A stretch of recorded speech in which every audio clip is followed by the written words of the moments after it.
How to hello guys, ये video हम बना रहे हैं how to buy a car in United states.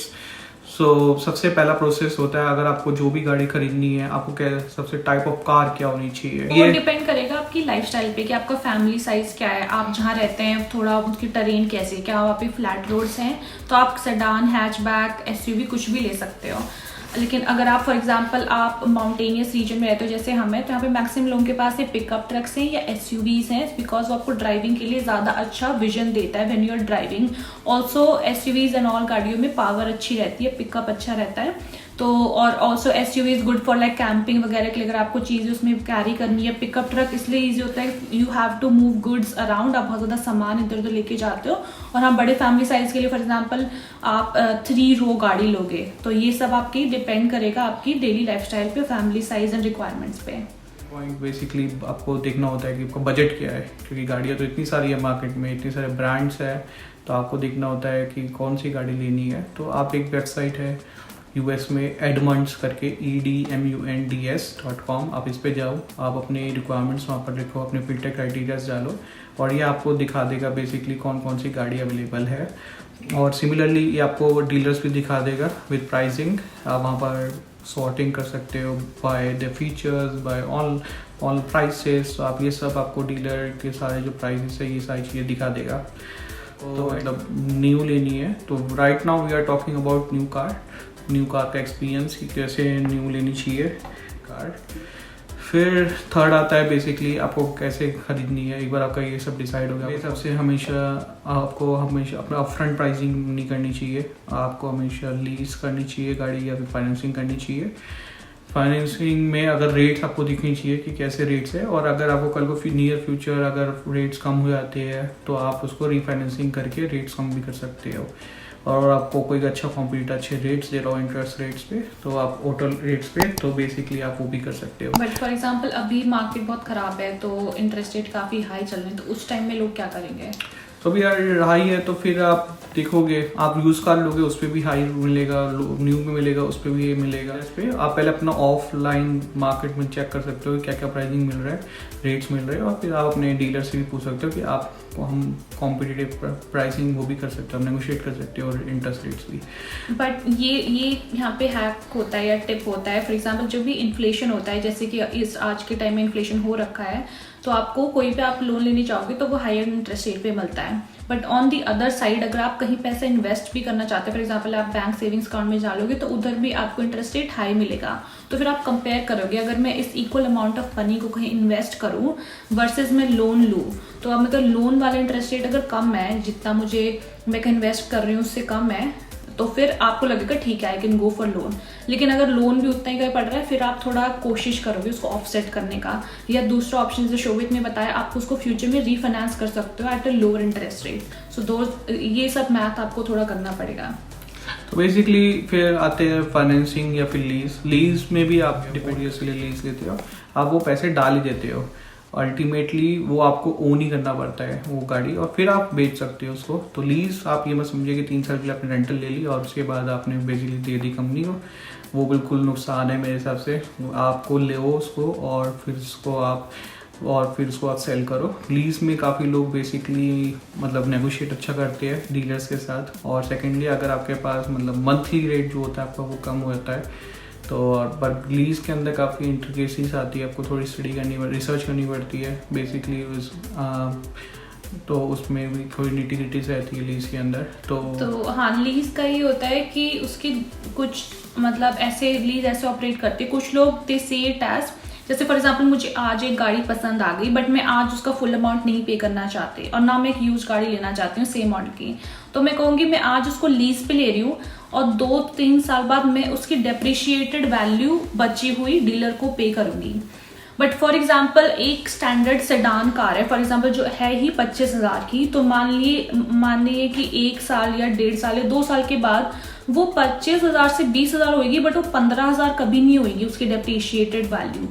ये लीज ऑप्शन तब अच्छा रहता है when you going for a luxury car या थोड़ी सी ज्यादा एक्सपेंसिव कार, जो लेते ही थोड़ा सा वो ज्यादा डेप्रिशिएट होती है, जहाँ पे आपका वो कॉस्ट डिफरेंस आ जाता है कि you are paying the depreciated remaining amount. मतलब आपने 2 साल तक जितनी मंथली लीज पे की है उसका जो टोटल है उसको हटा के जो बचा हुआ अमाउंट है वो एक डेप्रिशिएटेड कार वैल्यू पे कैलकुलेट होता है। But maybe some dealers can also trick you there, वो कहेंगे इतनी डेप्रिशिएट हुई नहीं, तो it involves a lot of negotiation with dealer कि डीलर साथ आप कैसे नेगोशिएट आता है। बेसिकली आपका वो रेसिडुअल वैल्यू अपफ्रंट बता देता है कि जब भी आप खरीदने जाओगे 3 साल बाद अगर हमसे आप गाड़ी खरीदोगे तो वो रेसिडुअल वैल्यू पे हम आपको ये रेसिडुअल वैल्यू देनी पड़ेगी when you are buying it.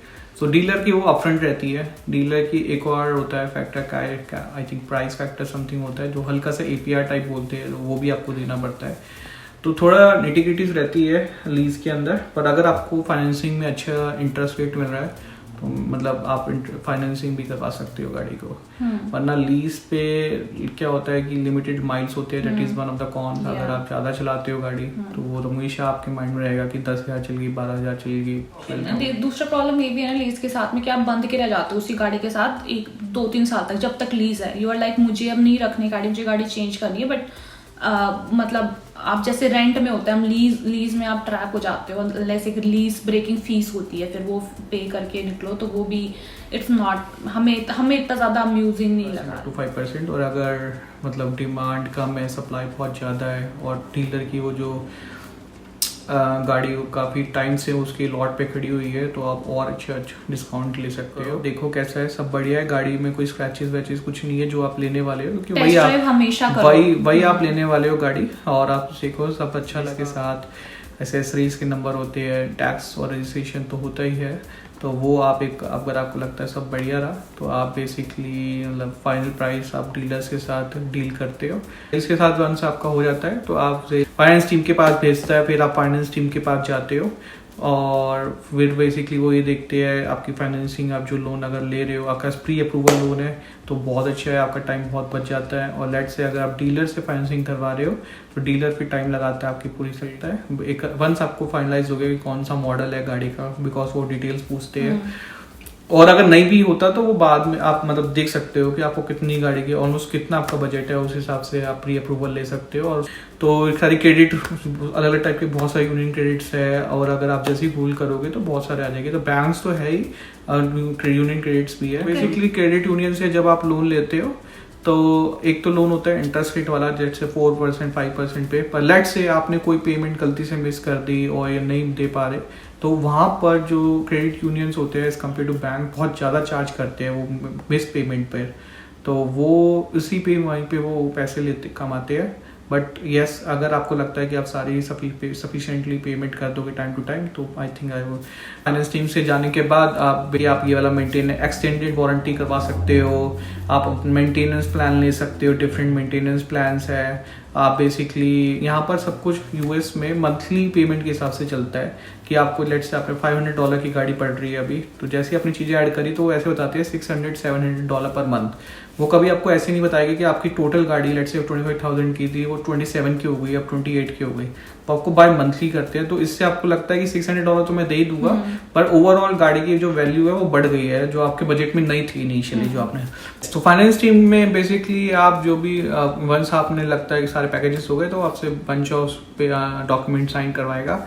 आपके डॉक्यूमेंट साइन हो जाते हैं तो वो आपको ऑनलाइन भेज देता है और वो ऑनलाइन आपके पास सारी प्रोटेक्शन में रहती है। और आप आप बेसिक इंश्योरेंस ले सकते हो, फिर आप गाड़ी ऐड कर सकते हो पहले, या फिर आप जब ड्यूरिंग द टाइम ये सब प्रोसेस चल रहा होता है आप उस टाइम आपको पता है कि यही मॉडल लेना है, ये गाड़ी लेना है, आप उस टाइम भी इंश्योरेंस के थ्रू आप करा सकते हो। और इंश्योरेंस एक बार आप ले लेते हो वो आप बाद में चेंज भी कर सकते हो, आप एक हफ्ते बाद। Insurance is very flexible nowadays. एक दिन भी के बाद आपको लगता है quote is too high for your car, you can change it, you can search in the different marketplaces and you can basically go with another one. तो but yes, insurance is a mandatory thing. Yes, तो आजकल बहुत easy हो गया ये सारा process. But शोभित, अगर हम बात करें इन चीज़ों की, जैसे विंडशील्ड है, विंडशील्ड अगर किसी की टूट रही है और हम फैक्ट्री से नहीं ले रहे तो उस पर किस टाइप का खर्चा आता है। या फॉर एग्जांपल टायर है, टायर तो कभी ना कभी तो चेंज होंगे, तो उस पर क्यों ना बंदा वारंटी ले। बाहर से कराने में कितनी कॉस्ट आती है पर टायर, ऐसा कुछ? मुझे लगता है टायर कुछ लेने की जरूरत नहीं होती ऑनेस्टली। तो अराउंड रफली $300 to $500 $600 भी $700 भी जा सकता है, डिपेंड करता है कौन सा मॉडल है गाड़ी का। बट आपके इंश्योरेंस कवर करता है वो सारी चीजें। आप फाइनेंसिंग को आते हो तो वो दोबारा सब चेक करेंगे और उसमें काफी टाइम लग जाता है, 2-3 घंटे। न्यू जो होता है बिल्कुल फैक्ट्री वाली होती है, वो आप लेके जा रहे हो अपने घर पे। विंडशील्ड पे या किसी भी ग्लास में क्रैक नहीं होना चाहिए, हेडलाइट्स दिखने चाहिए, सारे बल्ब काम करने चाहिए आगे के पीछे के। और ये कुछ की चीज़ें होती हैं, जो फ्यूल टैंक का ढक्कन है, एक बार मेरे साथ हुआ था, वो ठीक नहीं था और मैंने ले ली थी, बट वो यूज करती तो that was fine. Tyre check करो, टायर के लग नट्स वगैरह सब कुछ लगे होने चाहिए। और ऑब्वियसली गाड़ी तो चलनी चाहिए, बैटरी वगैरह। ये तो नई गाड़ी में इतना प्रॉब्लम नहीं होती बिकॉज आपके वारंटी वगैरह भी होती है अगर ऐसे कोई बड़े ट्रांसमिशन रिलेटेड इश्यूज आते हैं। तो आप सब सही हो गया, उसके बाद सेल्स मैन आपको चाबी देगा, आपके फोटो वोटो खिंचवाएगा, थैंक यू बोलेगा, और फिर आप फाइनली, स्टार्टिंग में बहुत डर लगता है जब तक वो गाड़ी घर नहीं आया थी, बहुत एंजाइटी होती है, तो आप उसको ढंग से चलाए। आई थिंक एंजाइटी कम करके चिल करके वो आप आराम से गाड़ी ले जा सकते हो घर। यस, और घर पे जाके एंजॉय करो। Thank you guys, please do watch, subscribe and share video if you like it.